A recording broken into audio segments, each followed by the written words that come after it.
Mesaje Imana igufitiye uyu munsi. Zaburi ijana na cumi n'icyenda umurongo wa 30. Avuga ngo guhishurirwa amagambo yawe kuzana umucyo, guhabaswa ubwenge. Kumenya ibiri muri iki gitabo niko guhishurirwa iby'Imana neza.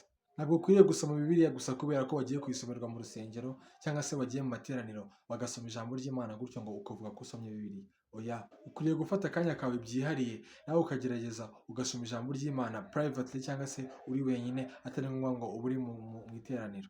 Kuko guhishurirwa amagambo y'Imana cyangwa se ijambo ryayo nibyo bijya bizana umucyo, ngo kandi bigahereza abaswa ubwenge. Twese turabaswa mu by'Imana, ariko uburyo bwonyine bwo kuba abahanga mu by'Imana ni ugusoma ijambo ryayo. Yego ni ibisanzwe uzumva mu minsi ya mbere bikugoye kubisobanukirwa, birananiye, yego ni ibisanzwe nyine tu. Ariko se reka nkubaze, iyo ugiye gukora nk'akazi kagoye uzi ko bari buguhembe kakakuvuna, ariko uzi ko uri bukuremo icyo bari buguhembe, si wihangana ukagakora, ariko nyuma ukaza kwisanga ku kazi wakamenyereye kabaye ndetse no gukunda kubera ko wamenyereye kubikora.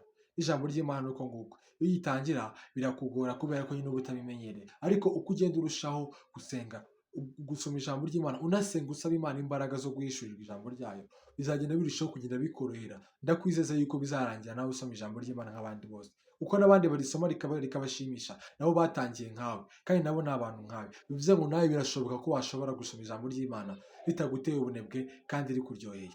Shalom.